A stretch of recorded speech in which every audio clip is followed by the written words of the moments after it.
Is there like hair in my mouth? I feel like this gloss is trying to play me. So what's up guys, it's your girl Bree and welcome back to It's a Breeze. So today I wanted to come on here and chat with you all about a few, better yet a ton of questions that I get regarding graduate school, contemplating going back to college, how to approach that process, where to start, things like that. So if you're interested in any of those topics that I just rambled about, then just continue watching. So some of you may be asking, Bree, why in the world do you think you're in a position to answer questions regarding graduate school or, you know, pursuing your higher education? Well, just to give you all a little bit of backstory. So I graduated with my bachelor's degree in communications and a specialization in professional communication back in 2011. And I also graduated with my master's degree in student affairs and higher education in 2014. And now I'm currently on the journey to pursue my PhD in educational leadership with an emphasis or concentration in higher education. And on top of that, I work in higher education. So I get a lot of questions from just people in my circle and my network, and then folks that I've met through different mediums such as this, like YouTube, that have questions like, you know, Bree, how did you know when you were ready to go back to grad school? Or how do you really know that graduate school is right for you or something that you should pursue? So to hopefully answer some of those questions, I've put together a top 5 list of things to contemplate on, prepare for, just make sure you kind of have on your list of to-do items. If you are in this situation pursuing going back to school, or maybe you've already started, you're kind of second guessing your decision, or you just are seeking confirmation or affirmation, if you're just seeking confirmation that you're on the right track, then this video is for you. So let's just cut the chatter, honey, and get started. So tip number 1, know your why. This is so important because I feel like when things get difficult, complex, deadlines seem like they're running into each other, things start moving really fast paced. I believe that your why, your reasoning why you decided to pursue higher education or a college degree in the first place, is what's going to keep you motivated.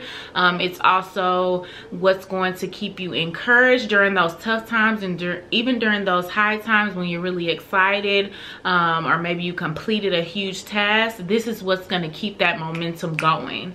As you may or may not know, graduate school can be completely different from pursuing your undergraduate degree, and definitely different from you know, your high school education. So just something to consider. Make sure you have a really firm why on why you're deciding to pursue this. And I say a firm why because something that can really hold you back or really just discourage you to begin with is if you find yourself pursuing this for anybody else outside of you and your passion or your personal calling on why you feel like you're led to go down this journey. So it's very important to have a firm why. If this has anything to do with being an influence on others, maybe it's a career goal of yours, whatever the case may be, just make sure you have that why planted in your mind and your heart. I like to write little notes to myself, have it in my mirror, my bathroom, on my phone, things that I look at on a day-to-day, so it can be a constant reminder. If you watch Being Mary Jane, then just picture like her sticky notes and implement that, incorporate that into your own routine. I think it will be really helpful. Okay, so tip number 2, research different programs. So as you may know, every graduate program is not created equal by any means. It's really important to do some research, search high and low. You know, don't cheat yourself of different opportunities essentially. So if you live in a certain city and they have programs that you're interested in pursuing, which kind of leads you back to your why, which is why I mentioned that first. If you know your why and why you're interested in pursuing your higher education, then it's going to make it easier for you to research programs that may be the best fit to align with your interest and your goals. One website that I really like, and I actually suggest this to my own students. It's called petersons.com, and it's a great graduate program, college program in general, search engine where you can actually specify or refine your search, such as city and state, master's programs, doctoral programs. If you want to see like school rankings, where they're ranked nationally, again, that's called petersons.com, and I'll link it down below for you to reference. So tip number 3, I noted to connect with faculty that have similar research interests as you, or teach classes that interest you. So I believe this is really important because it's going to help you make a more informed decision on what's going to be the best and most strategic program for you to pursue. Now, this really comes in handy if you're interested in or looking to pursue your doctoral program. I'm a huge advocate of connecting with the faculty and the professors there on your campus to see you know, what their research interests are, what type of publications do they have, all going to help you make a more informed decision in the long run. A lot of times on admissions websites or different schools, if you actually are looking up the specific graduate program page on the school website, they'll have contact information for maybe a program advisor, a graduate advisor, somebody that may serve as some liaison or in some capacity to welcome or to inform prospective students to their program. Reach out to that person or whatever contact information you can find on their website. They're probably going to be a great connection for you to get in contact with some of those faculty members that may have similar research interests as you. This again should be a really key point in you deciding what program is going to be the best fit, and also to ensure that you're really getting the most out of your investment, right? So it's no secret that graduate school takes time. It's a lot of hard work, dedication, and commitment. So you want to ensure that whatever program you decide, it's really going to give you that return on investment that you're seeking. So I think that's really important to connect with faculty or staff members of the graduate programs that you're interested in. Request to do informational interviewing just to give you some more information that may or may not be as easy to find just on a website or like an admissions brochure. So tip number 4, create a timeline. Now this can look different for different people depending on how organized or maybe you don't pay attention to detail that much at all. I believe creating a timeline, however, can really help you stay on track and stay organized with this whole journey of actually applying to school, creating your application material, submitting those forms, interview process, registering for classes, so forth and so on. Creating some sort of timeline or guide, personal guide for yourself can really help you stay on track. Really going to come in handy when it comes time for you to go and do on-campus interviews, whatever the application process looks like. So when I say timeline, what I mean is creating actual dates on deadlines or when you plan on submitting your applications. If the school has given you some sort of time frame, like maybe between January and March, they're looking to do on-campus interviews, so you could plug that into your timeline to be prepared. Maybe they have, you know, decisions will be made by this point, so you can log that into your timeline for each school that you've applied to.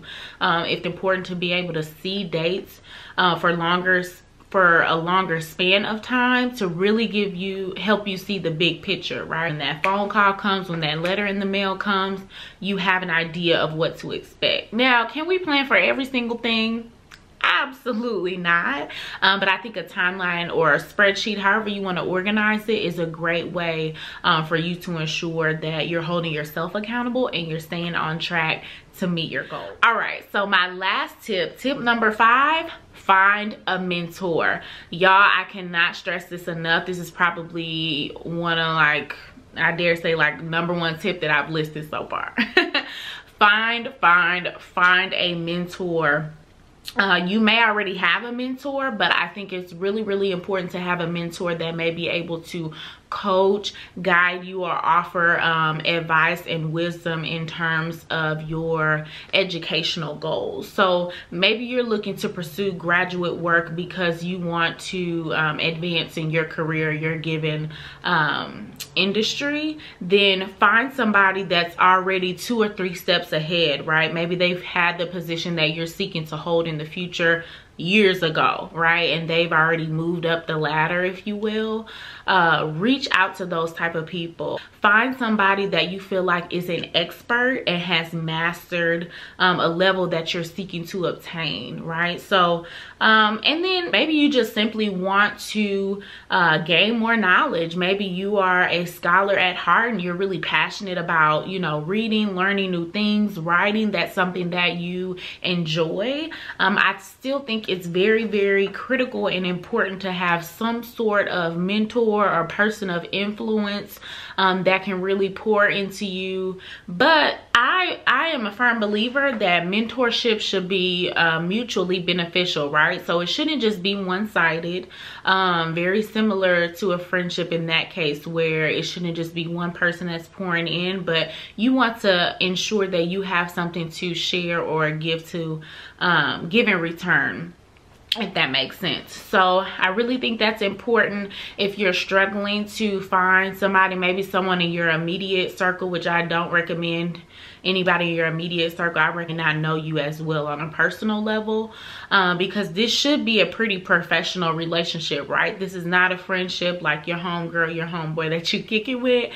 This is a professional mentorship relationship, and I think if you go in it with that mindset, you really can gain a lot out of that. So if you're struggling to find somebody, check out LinkedIn. That is a great professional site for you to network with folks that you may not know personally, but may be connected to like a third party, or you all have a mutual friend, whatever the case may be. Don't forget about LinkedIn and other professional sites such as that are free to you. You can use it on the go, and it's super easy and convenient. Highly recommended.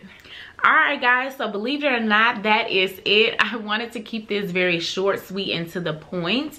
Like I mentioned before, this is in no way an exhaustive list.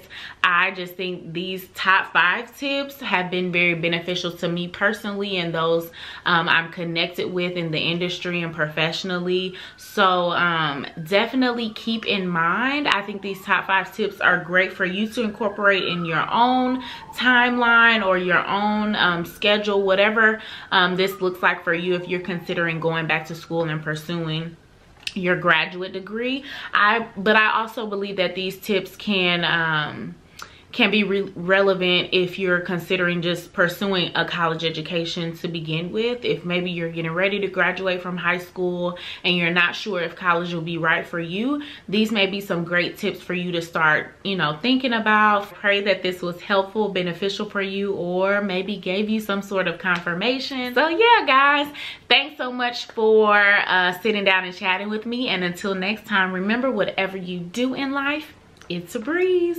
Bye. Oh, P.S. if you have any other tips and tricks that you've used along the way when considering graduate school or going to college, period, please leave them down below in the comment section. I would love for that to become just an open community and a plethora of different ideas and strategies that we can all learn from together. Bye.